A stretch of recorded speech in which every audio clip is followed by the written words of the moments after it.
નમસ્કાર, અમારી news channel news for Kathiawad ને લાઈક કરો, શેર કરો અને સબસ્ક્રાઇબ કરો.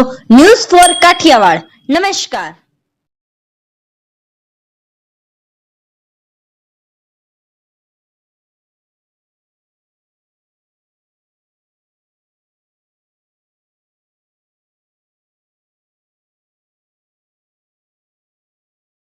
જૂનાગઢમાં સહજાનંદ સોસાયટીમાં ભૂગર્ભ ગટરના કામને કારણે રોડ રસ્તાઓને ખોદી નાખ્યા છે, ત્યારે આ રસ્તાઓનું કામ ઝડપથી આગળ વધારવામાં આવે તેવી માંગ લોકો દ્વારા કરવામાં આવી રહી છે.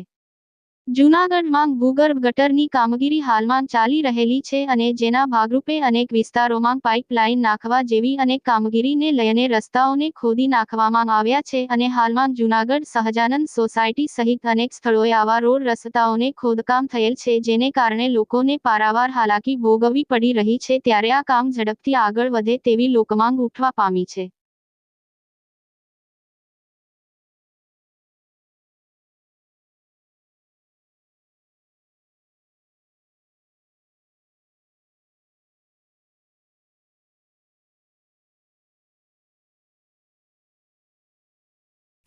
મારું નામ પરેશભાઈ કુંડલાણી છે. હું સહજાનંદ સોસાયટીમાંનો રહેવાસી છું. અત્યારે ઓમ જોવો તો ગટરના કામ, પાણીના કામ બધું ચાલુ જ છે. આખી જૂનાગઢમાં ચાલુ છે, પણ કામ બહુ ધીમી ગતિએ ચાલુ છે. એના હિસાબે બાળકોને નિશાળે જવામાં અને પાણી નથી આવતું 3-4 દી, એમાં બહુ તકલીફ પડે છે. તો બધાને એવું કહેવાનું છે કે કામ બહુ સારી રીતે ચાલે અને તકલીફ ન પડે, પાણી આવે. ગટરનું કામ હજી તો આવ્યું નથી, અહીંયા ગટરનું કામ આવવાનું છે, તો એ બદલ બધું કહેવાનું છે. જી, અને તમને શું તકલીફ પડે છે અહીંયા તકલીફમાં તો 4 દીથી પહેલાં પાણી નથી આવ્યું અને પ્લસમાં છોકરાઓને નિશાળે લઈ જવામાં તકલીફ પડે છે. અત્યારે આ ગલીમાં જાય તો ત્યાં ખોદેલું છે, પ્લસમાં બીજીમાં જાય તો ત્યાં ખોદેલું છે. તો મોટરસાઇકલ લઈને જવામાં જો 7-8 ગલી બદલાવી પડે તો માણસ પાસે જે 4 વ્હીલ હોય તો એ ક્યાં રાખવી, એ પ્રશ્ન છે. તો વહેલા તકી કામ થાય એ કહેવાનું છે આપણે. અને પાણીની જે લાઈન છે એ કે તૂટેલી હોય તો કેટલો તમારે હેરાનગતિ ભોગવવી પડે? પાણીની લાઈનમાં જો અત્યારે 4 દીથી અમારી ગલીમાં પાણી નથી આવ્યું અને હજી સુધી આવ્યું નથી, તો ક્યારે થશે એ મોટો વિકલ્પ છે. મારું નામ નિકુંજ સોલંકી છે. હું સહજાનંદ સોસાયટીનો રહેવાસી છું. આજકાલ આપણે જોઈએ છીએ કે જૂનાગઢમાં આપણે રોડ છે, પાણી છે, ગટરનું કામ હાલે છે, ખોદકામ ચાલુ છે.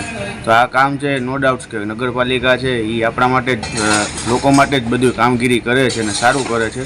પણ આ કામ છે બંને એટલું વહેલું ને સારી રીતે કમ્પ્લીટ કરી નાખે, જેથી કરીને લોકોને છે એ અગવડતા ન ભોગવવી પડે અને આ બધા એક્સિડન્ટ ને એ બધું થાય છે એ ન થાય ને વધારે તકલીફ ન પડે એવી વિનંતી છે. આપને શું અગવડતા પડે છે અહીંયા?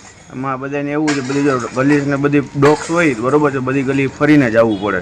પછી છોકરાઓ છે તો વહેલી સવારે છોકરાઓ જતા હોય તો ખોદેલું હોય તો પછી લેટ સ્કૂલે પહોંચે છે, અથવા તો કોઈ એક્સિડન્ટ કે એવું કંઈ થાય છે, કોઈ લેડીઝ કે કોઈ લઈને નીકળ્યા હોય ગાડી, તો એ પણ શું થાય છે, પડી જાય છે ટૂંકમાં, બરાબર ને. એવા ઘણા બધા ઇન્સિડન્ટ ને એવું જોવા મળે છે.